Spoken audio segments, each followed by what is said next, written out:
បងប្អូនទាំងអស់គ្នា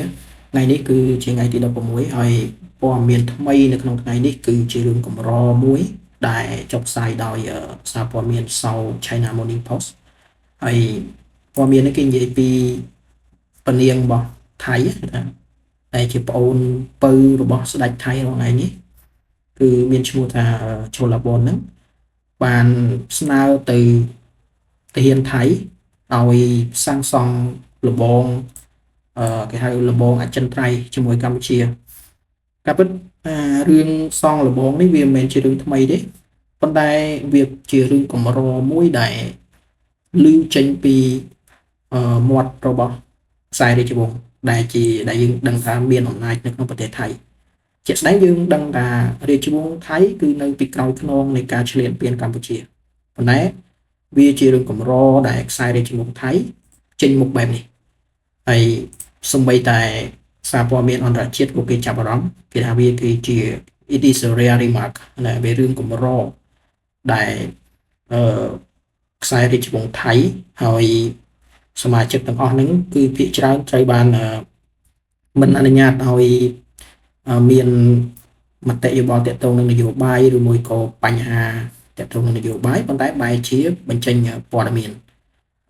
សម្ដីទាក់ទងនឹងរឿងព្រំដែនបែបនេះហើយ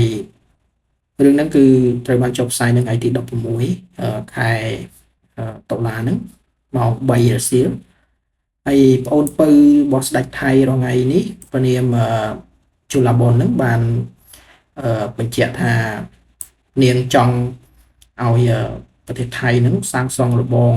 អចិន្ត្រៃយ៍ជាមួយកម្ពុជាមិនមែនជារបងដែលគ្រាន់តែបដោះអាសន្នទេប៉ុន្តែគឺជារបងដែលមាំហើយអចិន្ត្រៃយ៍តែម្ដងហើយនាងក៏បាននិយាយថាប្រាប់ទៅទាហានទាំងអស់ថាឲ្យជួយសាងសង់ជាលេនដ្ឋានសម្រាប់ឲ្យប្រជាជនថៃនៅតាមតំបន់ដែ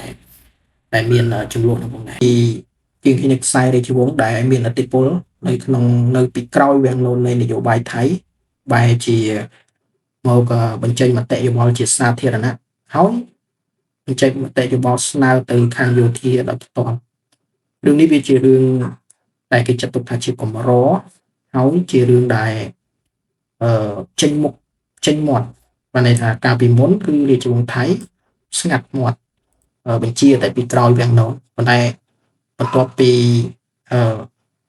កើតហេតុនៅភូមិព្រៃច័ន្ទភូមិជោគជ័យរាប់មករហូតដល់ថ្ងៃ16នេះបន្ទាប់ពីការឈ្លានពានមកលើកម្ពុជាហើយបែរជាសម្ដែងធ្វើជាជនរងគ្រោះថាកម្ពុជាជាអ្នកឈ្លានពានវិញ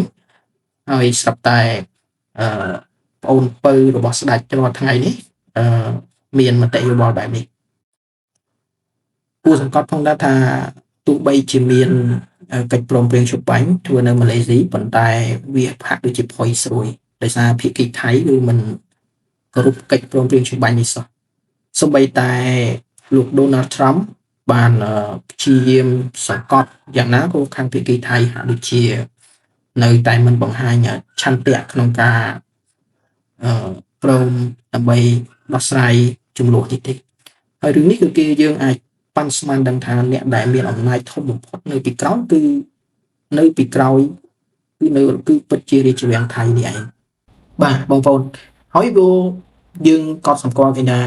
ថ្ងៃនេះក៏មានស្ថានភាពតានតឹងផុយស្រួយនៅព្រំដែនផងដែរ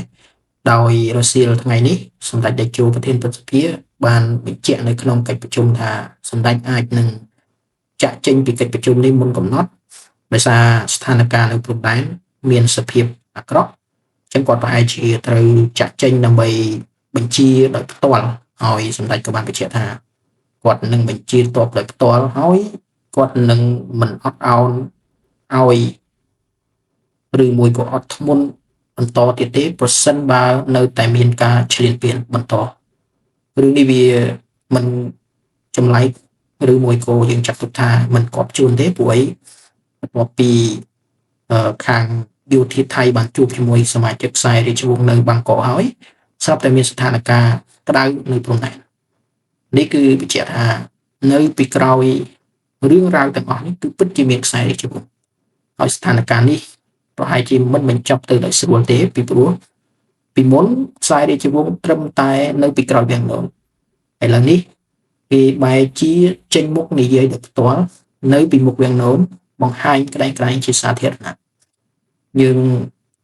សង្ឃឹមថាកម្ពុជាមានជោគមានជ័យហើយវីរៈកងទ័ពរបស់យើងមានសុវត្ថិភាពឈ្នះអស់មារសត្រូវពីការឈ្លានពានហើយសង្ឃឹមថាអន្តរជាតិនឹងមើលឃើញពីការគេហៅថាទង្វើយ៉ាងកំរោលក្នុងទង្វើព្រៃដែលអាងខ្លួនធំរបស់ប្រទេសថៃ